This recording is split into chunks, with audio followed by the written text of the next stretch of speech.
Hi, everybody. We're going to get started. And I want to begin again by thanking you all for joining us for the sixth and final webinar of the Indigenous Data Management Series. My name is Lauren Bosk. You probably have heard my voice or seen my face in the previous webinars, but I just introduce myself again. I'm a program officer in the research office at the University of Winnipeg.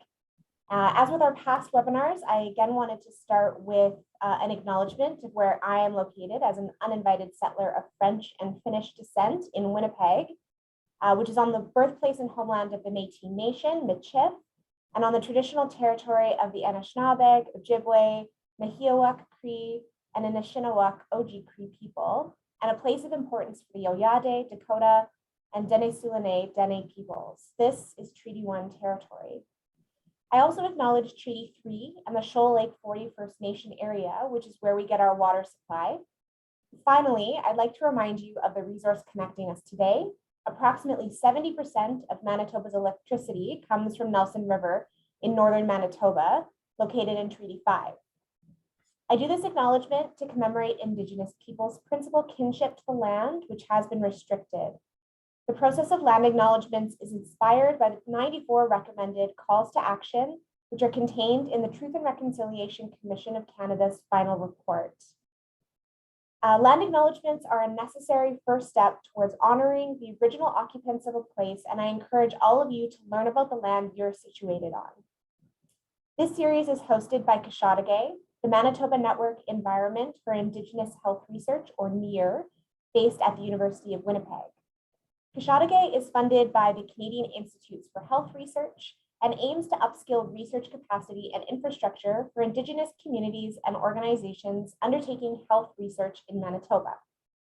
Kishaadigeh focuses on promoting Indigenous self-determination in research through the development of community-based research lodges in partnership with 5 Manitoba Indigenous organizations: the First Nations Health and Social Secretariat of Manitoba, the Manitoba Association of Friendship Centers, the Manitoba Inuit Association, the Aboriginal Health and Wellness Center, and Fearless R2W. Data, and by extension, data management, is really about sharing and protecting stories. Both as an institution and through the NEAR program, we want to support Indigenous community partners and ensure they have full ownership over their own stories and data. This series, which is hosted by Kishaadigeh and supported by SSHRC and the University of Winnipeg Library, was built with that in mind, and we hope you'll continue to learn alongside us from our presenters throughout the series. And like I said, this is our last and final webinar of the series. So if you are interested in seeing any of the previous webinars, you can see the chat right now. Larissa's dropped the link in there. And this live session is recorded and will be made available on that website as well shortly after the presentation. As always, just a few housekeeping notes. The first being that there will be a short post-webinar survey. We really appreciate you taking the time to complete this, as the project is developing an Indigenous community-based research data management toolkit, which the plan is to release it next year. The survey will really help inform the development of the toolkit, especially if there's places in the series that the toolkit can help clarify or expand on. At any time during the presentation, feel free to add your questions to the Q&A feature. After the presentation, I'll gather the questions and pose them to our presenter. And so finally, I really encourage everyone to watch the past webinars and this one, obviously, in the series. All of those who view all 6 of the webinars can request a certificate of completion for this training, which will, I'm just double checking my notes, those will be sent out to those who attended and or watched all 6 webinars by December 10th. And so if you have attended or watched all of them and you don't receive your certificate by December 10th, please contact the Manitoba NEAR at near@uwinnipeg.ca, and maybe Larissa can drop that email. You're reading my mind, Larissa. It's in the chat right now for anyone who would like it as well. So all that to be said, I am now delighted to introduce our speaker today, Shiloh Healy. Shiloh is from the Kainai First Nation in Southern Alberta. She graduated from Mount Royal University with a Bachelor of Science, and immediately after graduation, she worked for the Alberta First Nations Information Governance Center as a data analyst and research assistant. Through this work, she became very interested in the necessity to provide equity for access to information within underserved communities. It has become her passion to find innovative ways to begin to build information governance capacity for First Nation communities within Canada and to learn from other nations across Canada and globally on how to overcome information poverty.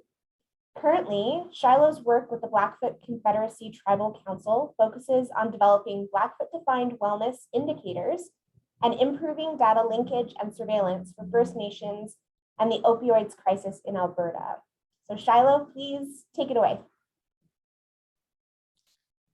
Thank you for that introduction, and thank you for having me here today.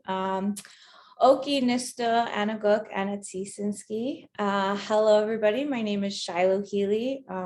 As we kind of already mentioned, I'm from Kainai, which is a Blackfoot, one of the Blackfoot Confederacy nations. There's 4 to our Confederacy, 3 on the Canadian side and 1 on the American side. I graduated, I guess how I got here is the reason might help to explain why I'm here explaining managing access to Indigenous data. So as it was mentioned before, I graduated from Mount Royal University with a general science degree. So there was a very beautiful program where I was able to take pretty much anything science related. So I took everything from genetics to conservation to statistics. And so from that education, I was recruited.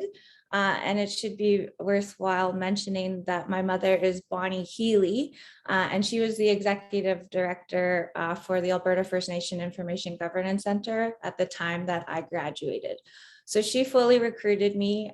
She has an ongoing joke that she's created her own epi within me. And so just really recruited. And from there, I learned, just by helping and being at conversations and at tables, just saw the process of what communities have to do, what First Nations organizations have to do to fight to, really understand their data sovereignty and to empower them, that there is their voice that they can provide to the context of the data stories that are out there. And then also to really repairing relationships with institutions, because as we all know, historically, research hasn't been done well within First Nations communities. So there's a lot of work in repairing that damage and, rebuilding that trust within our Western institutions.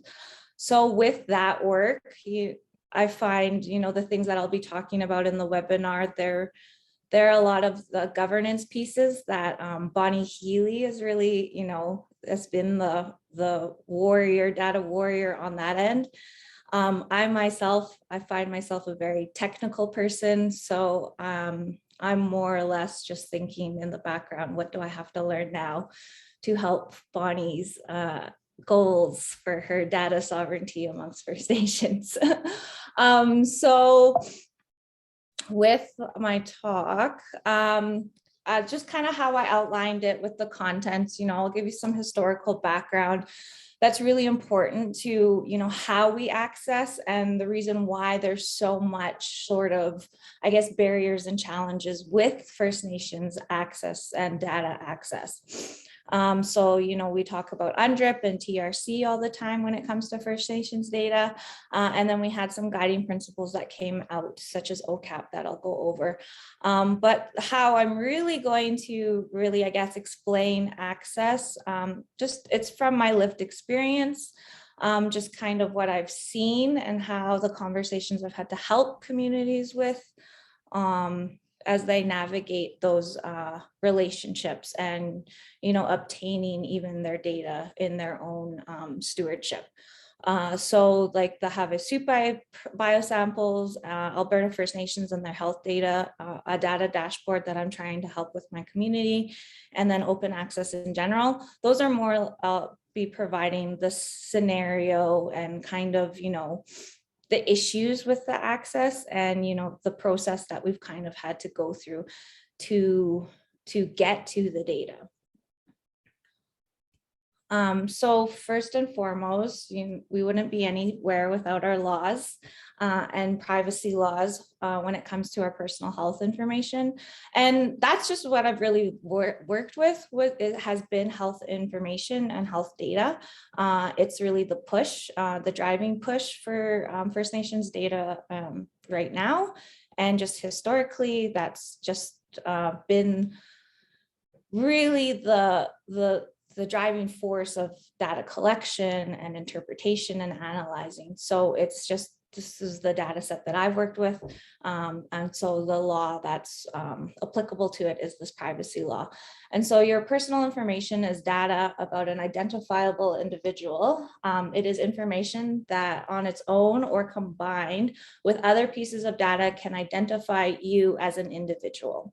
And so like the wording in this law itself is problematic for us as First Nations people because it's individual. And as we all know, with First Nations, we are collective in just our ways of knowing how we gather information. It has always been a collective effort and for the well-being of the collective. So the fact that the collective part of there's no protection of collective information, there can still be harms created from that lack of language within this law for First Nations. So, you know, with our personal information, some things that are attributed to it are, you know, your race, your religion, your age, your material status, your the medical education, employment history, so your healthcare utilization, your financial information, your DNA. This is a very hot topic right now with First Nations, and I will get to that later. And just any type of views or opinions that you may have as an employee. And so there's two federal privacy laws within Canada, you know, that govern our personal information. And it's the Privacy Act, which covers how the federal government handles personal information. And then the PIDA, so Personal Information Protection and Electronic Documents Act. And this covers how businesses handle your personal information. There's also another thing that I should note here. It's the Alberta's Health Information Protection Act, and it was developed to protect data from unregulated access and use. Within the act, there is a limited definition of who is a data custodian, which is also problematic again for First Nations people.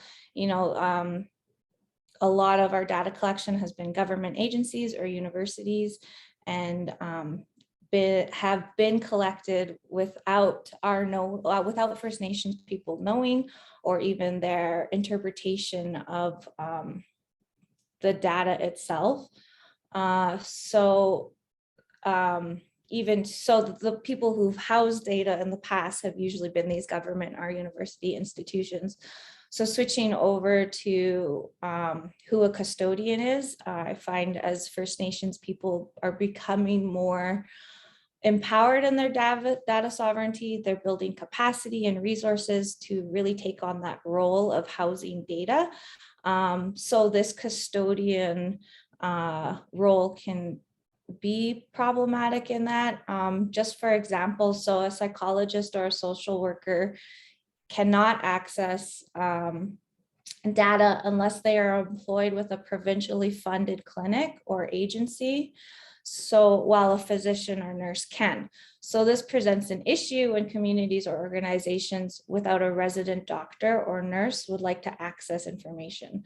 So your program planners, your directors, and your facilitators cannot necessarily access the information without going through a qualified custodian. So this has been an issue.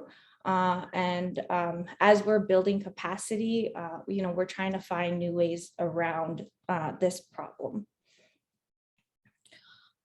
with all things Indigenous, we cannot go without talking about the United Nations Declaration of Rights of Indigenous People and the Truth and Reconciliation Commission report.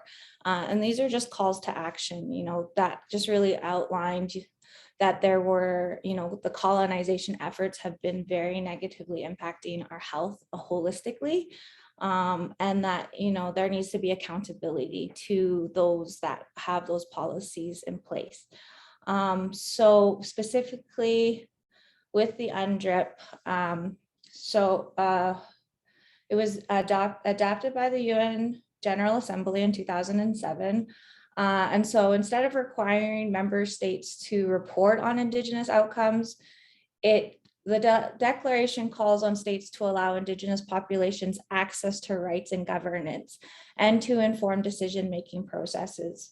So in particular, Article 19 addresses the right for Indigenous people to have access to data and the right for them to obtain free, prior, informed consent before adopting and implementing legislation or administrative measures that may affect them.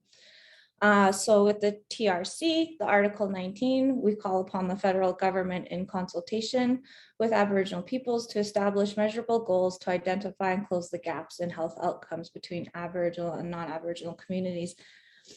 So what these two are really saying is that, a lot of research and a lot of data collection previously has been done without our consent and without any type of consultation with us. So this is to stop that and, to make that a process. So anytime you partake or want to engage in data collection as it pertains to First Nations, you have to go through this informed consent process. And First Nations do have the right to always,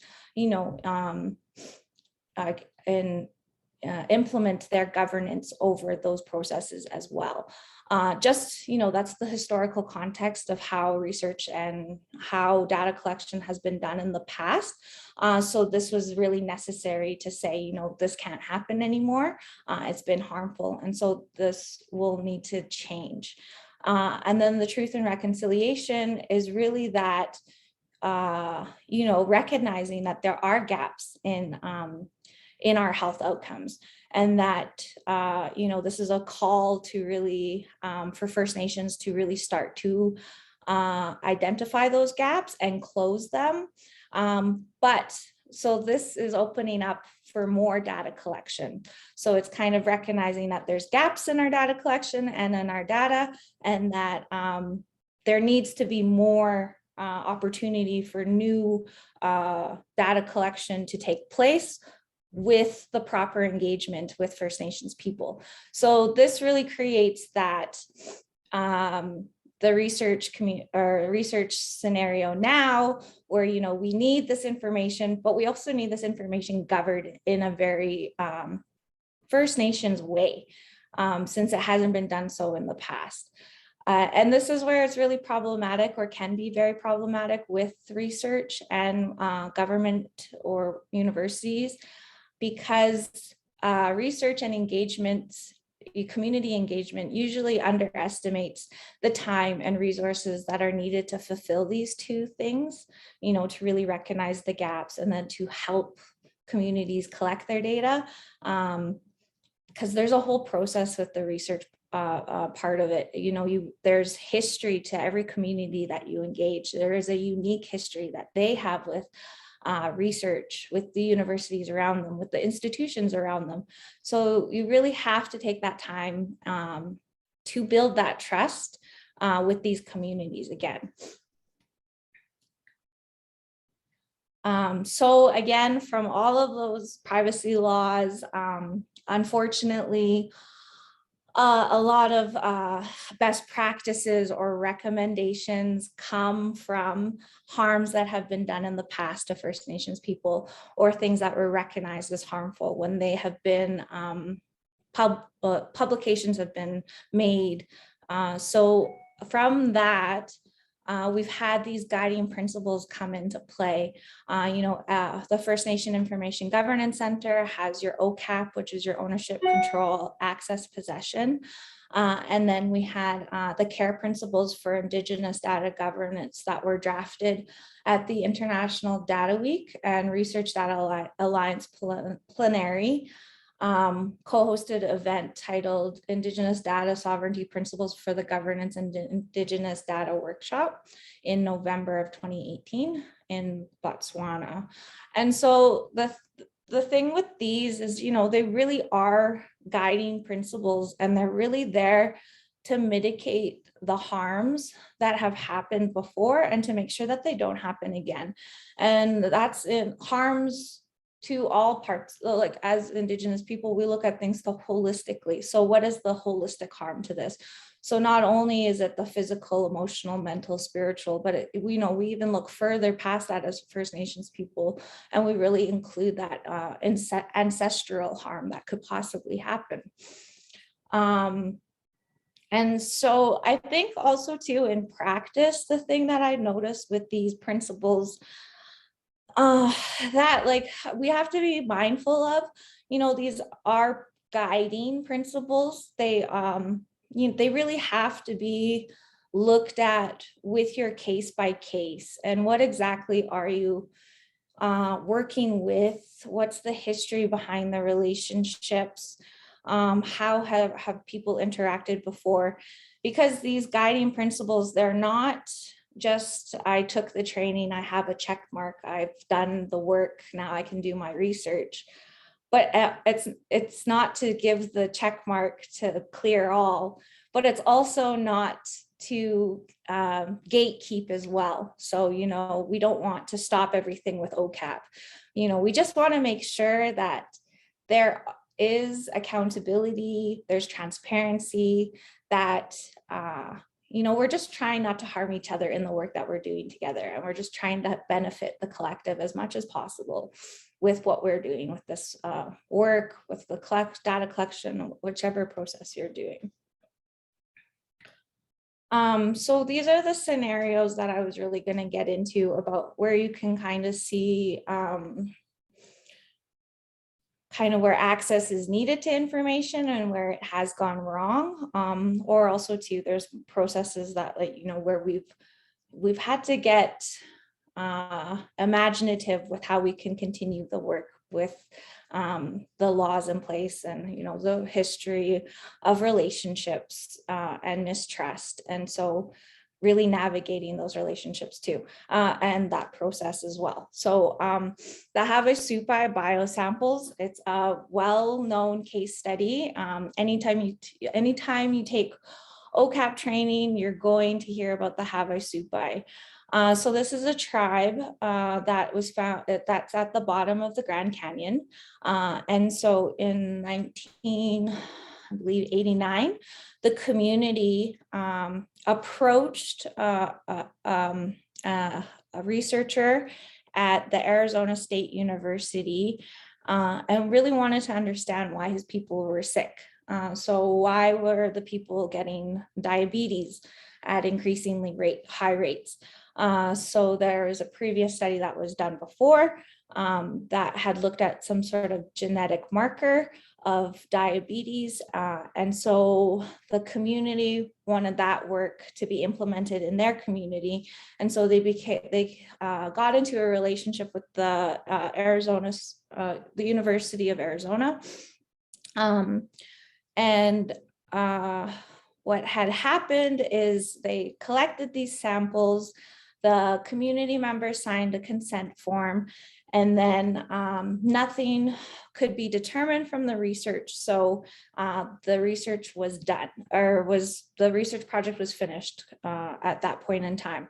However, the samples, the blood samples from the tribe were still housed in a refrigerator in the university, and the vagueness of the language used in the consent form allowed for secondary analysis on those samples from graduate students and other people. And it wasn't until an actual Havasupai member attended the University of Arizona went to like grad school presentations and saw that her people's blood samples were being used in the secondary analysis research. And so that's when she was alerted. She alerted her people. There's been like a class lawsuit because of the privacy breach that the university had done to these people. And so this is again, this is primary research collecting primary data. So this is the scenario where a community went to a university, asked for research. It was done, but at that point in time, that research project had been closed. However, due to the vagueness and the language in the consent form, they were still housed and allowed to be worked on. So this is where the access part comes into place. So there always has to be strong language in your consent form. You always have to be mindful of any wording around secondary analysis. How do you go about getting consent again if you were to work with those samples needs to be outlined. Where those samples were physically housed was an issue. So it was at the university. So that destruction piece was never really laid out. So that has to be considered when you do get into these relationships and you do have the language in these consent forms is how is it accessed? Who is going to be accessing it? How many times? And where is it physically housed and how are you going to destruct it and how much longer afterwards? So these are all things that need to be considered. So I guess the elements of informed consent, they have been codified within the common rule to include a statement that the study involves research, the purpose of the research, the duration of the research, and the procedures that will be followed, a description of any potential benefits to the subject or to others which may result from the research, a statement describing how the confidentiality of the subject will be maintained, and an explanation of whom to contact for answers about the research and research subjects' rights. So these are vital to ensuring that the individual can make an informed choice. So again, this is looking at that informed consent. Prior free form consent. This is looking at individuals within the research. This also has to look at the community because we can still be identified collectively. These Havasupai samples can always be identified as Havasupai samples. So that is also something we have to consider with the First Nations data. So this is a very lengthy process that's ongoing and has been ongoing within Alberta. And this is kind of what I work with technically, but really the governance and the relationship building part of it is really the work of Bonnie Healy. So she is the negotiator, the tough warrior that you need to get through to make sure, or she'll make sure you're protected with when it's your First Nations data. So with our Alberta First Nations and our health data, so we did things like health trends, and we looked at opioid use and prescribing and overprescribing. But how we were able to do that is we had a relationship with an epidemiology in the Ministry of Health Surveillance Unit. And she's really worked with us to understand the data that they have. And has really helped us and has been an ally in how we've navigated this relationship, because it's very difficult to get data from government, and so she was very instrumental in helping us do this. So when we do any type of health trends or the opioid reports, we get a First Nations identified data set. However, and that's just given the nature of Alberta. So this may be different within your different provinces across Canada. And this is where, I really look to feedback and, input from my colleagues for this toolkit that we're co-developing, because this could be a different process given different your different provinces and the jurisdiction, because that's another issue is we have multi-jurisdictions that data is housed in for First Nations. So accessing that across it can be difficult, definitely time consuming. So the Assembly of Treaty Chiefs, they passed a resolution mandating that the Alberta First Nation Information Governance Center sign a health information governance agreement in 2 steps. And so your health information governance agreement too is a data sharing agreement. So the 2 steps, we had to apply for the Indigenous Service Canada, to Indigenous Service Canada for the Indian Registry file. So this is all your names of all your list of all, when you have to apply for status, that's the list that they want. And so we had to apply to access it through an information and privacy or ATIP request. And these are really, really hard or difficult, or can be difficult, because you have to be very, very specific in what you're requesting. So I know, for example, like ISK has 213 data sets. However, because how they're siloed and how they don't talk to each other, no one knows really the extent or what they are. So when you ATIP them, or if you ask or request them, because you can't be specific in what you're asking for, they won't give it to you, or you can get denied.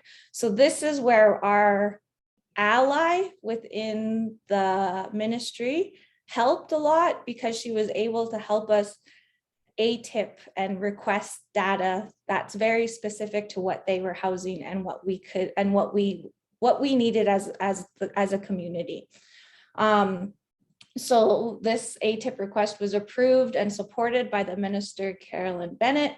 And then the next step was to sign an information government agreement. This was for all of Alberta First Nations. So all 3 treaty areas, that's what we have here, is 6, 7, and 8. They needed, all the communities that are within Alberta needed to sign off, as well as the province and ISK, the Alberta region.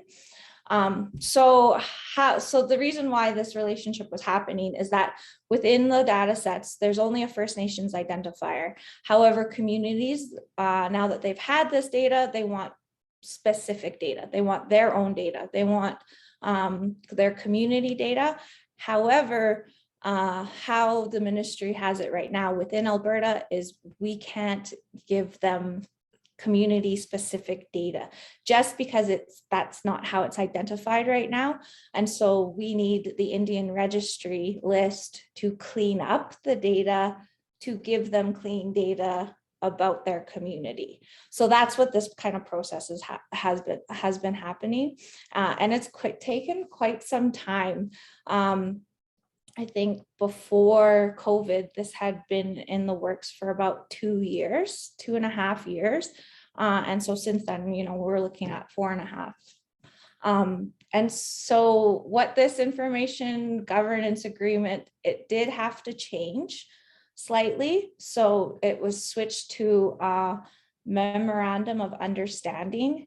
And it was really the legal team. It was the legal team on the, I believe the province, the Ministry of Health. And it was because, there was a really strong language within the governance agreement.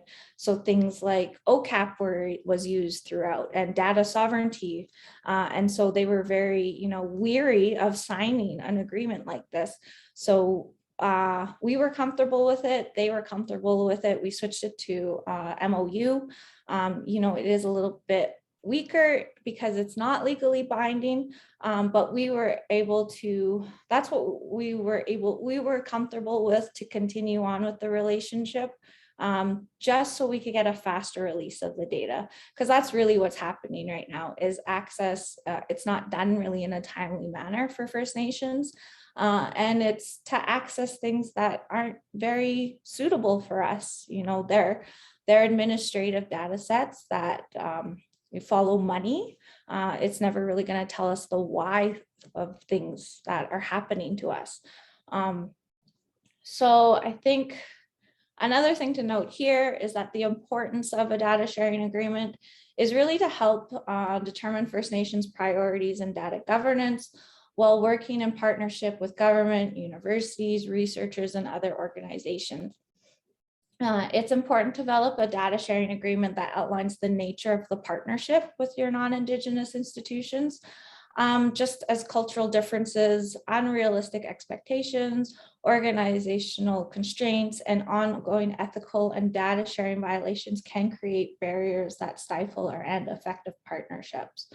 So there are many factors that will alter the agreement, the data sharing agreement itself. So I haven't shared one here, but I will share one in the toolkit. Just because, you know, you do have to take the time to explain the relationship, how you will be working together. So I think the big thing to pay attention to when you are doing your data sharing agreements is that is the use and access in the agreements. So, you know, how often will your data be given to communities? How often will it be accessed by your your universities if you're getting analysis done on it? And is there any third-party sharing? And that's really what happens with anything that goes wrong with access to First Nations data. It's always done with third-party sharing, or, you know, that secondary analysis. So it's usually, the breach doesn't usually occur between the two parties that have signed at the time. It's usually afterwards when someone would like to do more analysis, look deeper into it, or, you know, you need a third party to house the data. And then all of a sudden you don't know what's really governing that third party. So that's where those issues come into play. So that was really like your second scenario, where that was the indirect relationship with the data collection process. And this is where communities are requesting their own data that are housed in a different entity and having access to them afterwards. So this is a data dashboard. This is really what I want to work with my communities, with the Blackfoot Confederacy Nations. This is where, you know, I am doing that opioid data linkage work and really trying to, I guess, efficiently help the community get their data to them as soon as possible without affecting its accuracy. So yeah, this is the community kind of report structure that we have now. So these are all the health administrative data sets that are linked already. I do know sometimes when you do link data sets, you do have to do a privacy impact assessment to see if any harms will happen if you link the two data sets. These are all health administrative data sets, and they're all governed in the government. So their privacy laws were very good, satisfying for us. So the data sets that are linked are listed. And so basically the process right now is that the data is prepared by the Ministry of Health. It's given to the Alberta First Nation Information Governance Center, and they really help provide that context and that First Nations voice around the data before it's disseminated into a report form. And so what we really want to do now is we want to take that one step further, and we want to work with communities with their external and their internal data sets.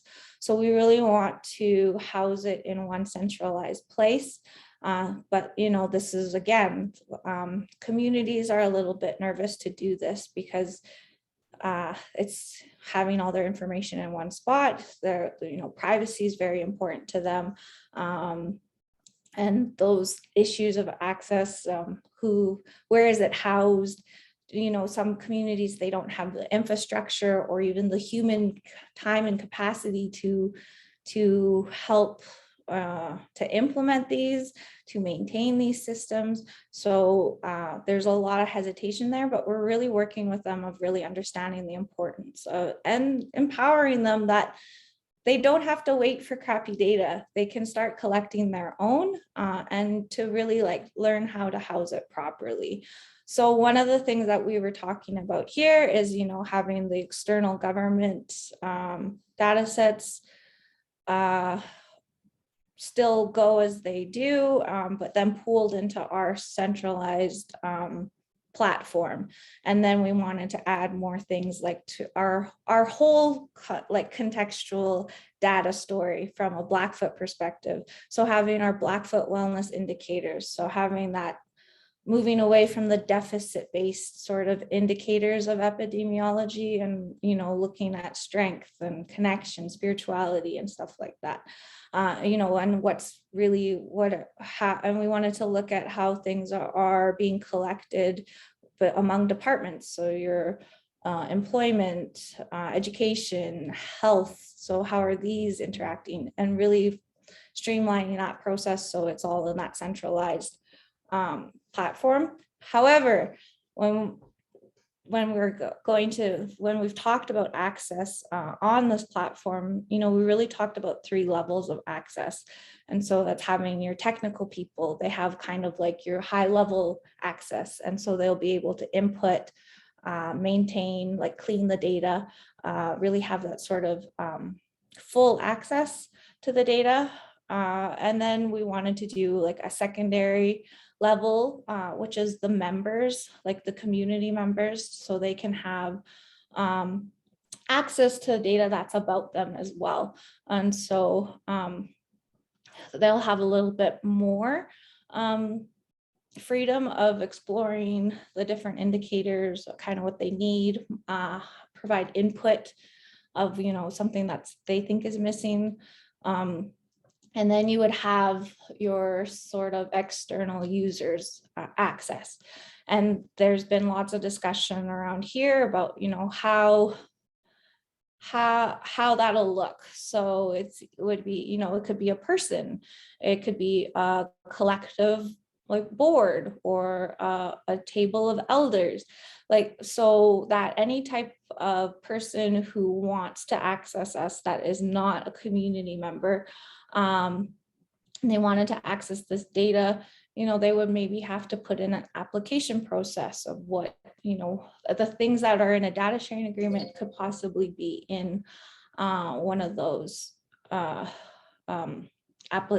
application form. So, this is the dream of where I want all communities to go to, is to have this level of governance over their data, and having the physical capacity and infrastructure to house their data, and then having the capacity to have those ethics or those ethical conversations of who's accessing my data and why.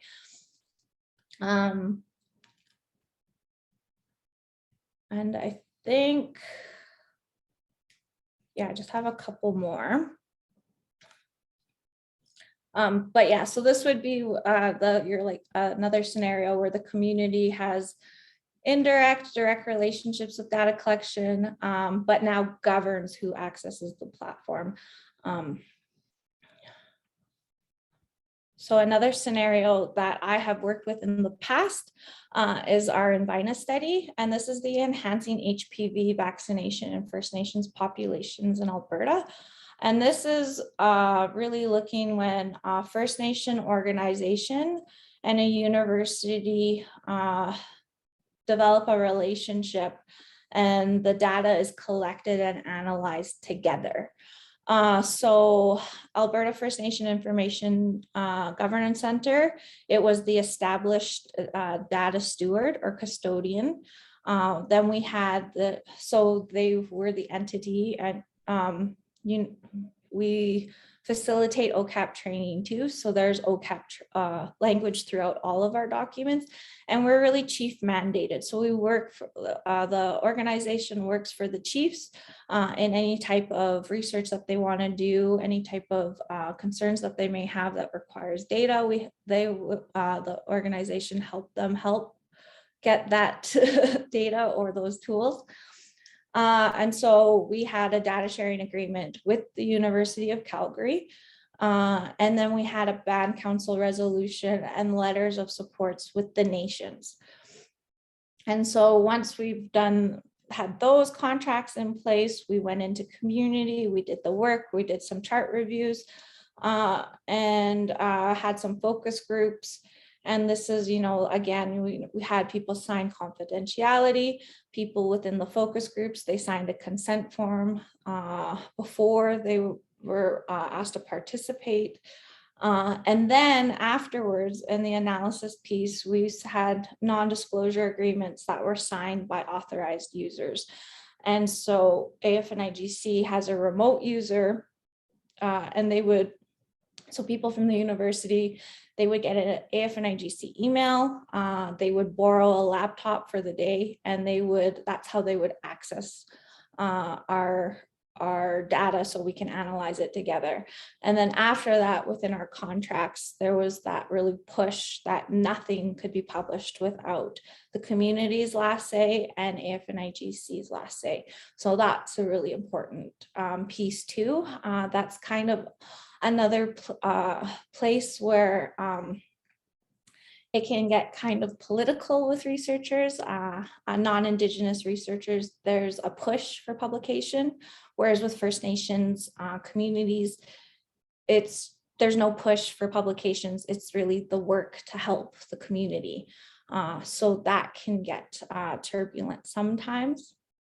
But again, we take these case studies as lessons learned and recommendations in the future. I think the last thing I just wanted to quickly touch on was just the open access piece, because there is a push for open access from the government, just for transparency of the government. And I see the benefit of it. However, just with First Nations data, just how we have inequity in access to services, we also have inequities in our data. So until we have alleviated those, we always need context and history with First Nations data. So I just pulled this quickly. This is opioid data, and this could have been just presented anywhere. And this is the rate of apparent accidental opioid poisoning deaths per 100,000. And so in the last year, it's basically doubled. And so this is, if you take it firsthand, you just think that there's a really bad opioid crisis within Alberta, but there's a whole bunch of context around here. So it's doubled because there's a pandemic. So it's been like a stressful year for most, those with addictions, even more so. So, and then even to the social distancing and isolating doesn't bode well for people that were using opioids. And that's something that you need to use with people in case someone has an overdose. So that was a very negatively impacting piece. And then another thing that had happened in Alberta is that the South Zone, there was a safe consumption site, and that closed as well in 2020. So all of these things have led to this really big jump in our accidental deaths. However, if you're not given that context or know where you're coming from, you don't get that information as well. And so what can happen here is, you just get a negative stereotype perpetuated within the data. And so that's why it's really, really important with open access for now to really allow First Nations to have that history and context, contextual voice to the data. just because, there has been so much misrepresentation from the past that we're still feeling it. And so we still really need to provide that context so we don't perpetuate these stereotypes anymore. But that was all I had for now. Amazing. Thank you so much, Shiloh, for all of this information. I know I think this is the perfect kind of final webinar. It really ties in a lot of the other kind of context and information people have shared. So thank you so much. I have a couple of questions that were sent to me. So first, I wanted to acknowledge Anthony made a comment in the Q&A when you were discussing the TRC and UNDRIP. That this is key to understanding the individual data rights as Indigenous people. So I wasn't sure if you wanted to comment on that as well, and kind of in recognition of Anthony's comment in the Q&A. Yeah, no, like I completely agree with the comment, and that's one of the things that we always have to be mindful with First Nations data. It's just, it's more than the individual rights to us. It's the collective, and that's just how we think and how we've always done things. So when we try to separate the individual from the collective, it's always hard for us to do. And I definitely, we do, it's that mindfulness really. Mm-hmm. Absolutely.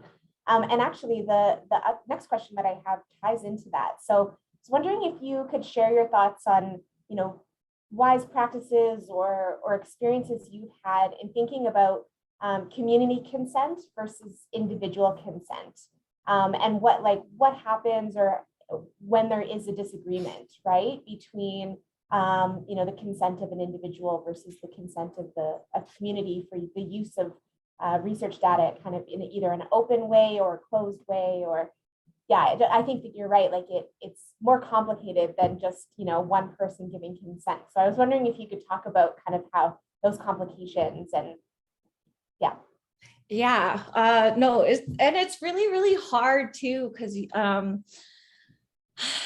unfortunately, how we do get best practices and recommendations is, we do have those breaches, and that's where we really understand, what is individual, what is collective.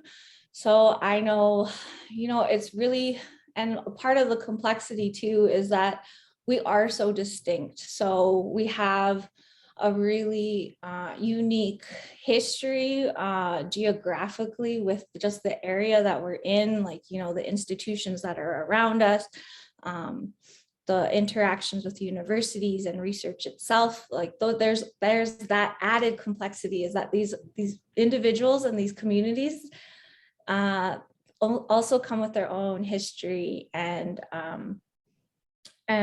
mistrust. So, I find sometimes in communities, well, like with the Invina study, leadership was really excited and wanted to know and wanted their community to get involved. However, when we get to the community and we start running focus groups, then we have to have a whole new conversation and a whole new engagement process about, this is what your community has already signed off on. Would you like to therefore be individually in the data collection process? And that's, we have community members that said, okay, well, my community's in it, I'm not. And that's something that we have to work with. And it's something that you really have to do at the onset. Or you either really have to, I guess, I wouldn't say sell your community, but, really get them to understand what you're doing for them to get on board right from the beginning. Because if they're kind of not on board and then you get halfway through and then they want to get out, it's really hard to differentiate their data from that time. So getting that buy-in from the beginning, but also too, I've heard of situations where an individual off reserve has gone to a clinic and has been pulled into a study. Because that is kind of a gray area, is that off reserve. But that could collectively identify his people, and that could be harmful to his people. So there's also too, as an individual, off reserve, that person, they were with their daughter, and the daughter was kind of gave the red flag of and told her people, like, this is happening. And that's why it's such a gray area. And that's where a lot of like the things can get messed up the most, is in that collective versus individual consent. And it's case by case really. And my recommendation is that really engaging community engagement, like right off the bat. I guess even too with like biological sampling. Right now we're having conversations with communities about the recommendations, and we're just in the community engagement piece of it, but we're trying to provide as much information to protect them as a collective, but also to protect them as an individual, that, if they're not approached as a community, if they're approached as an individual, this is still the language that they need to know to protect themselves. Absolutely. Yeah, I think that that the whole idea of, community consultation and discussion kind of like early and often, right, is absolutely, yeah, I totally got that from your talk too. So thank you so much for that kind of larger explanation. There's a couple of questions that have come into the chat. And I'm just looking at the time, and we only have a few more minutes, so I'm only going to be able to ask one. And so the first one that popped in here is from Kevin, and I'm just going to read it so everyone can also see it. So you mentioned some experiences with freedom of information law and requests. Drawing from a perspective that addresses Indigenous data sovereignty, do you have any further reflections on freedom of information law and requests? Do you see, what kinds of deficiencies do you see with like FIPA? How would you like to see things with FIPA change or be amended? Ooh. It's a big question for the last 5 minutes, but we'll put that out there for you. That is a very, very, very big question. And I also open that up to, like, that's a very Bonnie Healy question, because that's a very governance piece. Because that it's hard with like because I didn't know that was a thing that you had to request, but when you do request, you have to do specific requests of what you want. But I mean, like that, I find that's a barrier, and that's very problematic, because I don't know what you have. So how am I even going to ask to get it? So I find, like, my personal opinion, it's just another barrier that we have to have. And the thing that's helped us in the past is having allies in those positions, and really that relationship building. And I like, that's all that's all I can give. Like the last little bit here. No, absolutely. Thank you so much. And thank you. I'm sorry we're not going to be able to get to the other questions that have popped into the chat, but I definitely, Shiloh, I don't know if you're open for people to reach out to you directly to have these conversations. Yes, for sure, please. And I am just a point person. There's governance questions too that please, if you send them my way, I can get them in contact with whoever to answer or provide better feedback. Amazing. Thank you so much again for your time and your expertise today. I think I said this earlier, but I think this was a great kind of way to wrap up this series. Excuse me. And so I wanted just to say a couple of maybe final points, given that today is the last of the series. And I wanted to offer thank yous to you, as I have, but also to our other speakers in the series, Jamie Orr, Jennifer Walker, Kayla Larson, Christian Spister, Jeff Doctor, as well as the funders for this series, so SSHRC and the University of Winnipeg Library. Thanks to the University of Winnipeg Media Services, and of course to all of you for attending as well. We've had some amazing registration levels and turnout for every session, so thank you all for coming.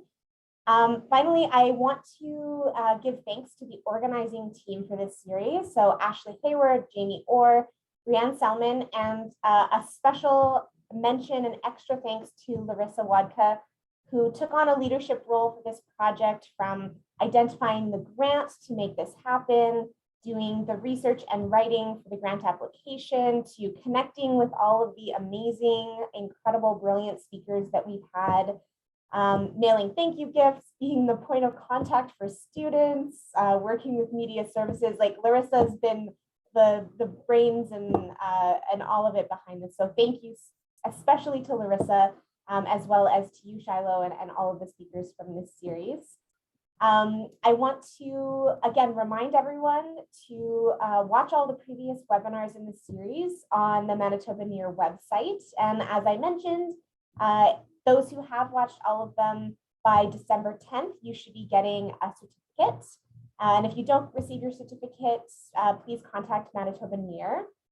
As you mentioned, Shiloh, in your presentation, there's the toolkit again is being developed, and you'll be offering some content to that. So everyone should keep an eye out for that. I think it's going to be a really incredible tool and resource for people as we think more about Indigenous data management. So thank you all again. And I guess my final note is to say that we hope to see you all at future Kishaadigeh and NEAR workshops and events in the future. So thank you again, Shiloh, and we hope all of you have a great rest of your day. Thank you.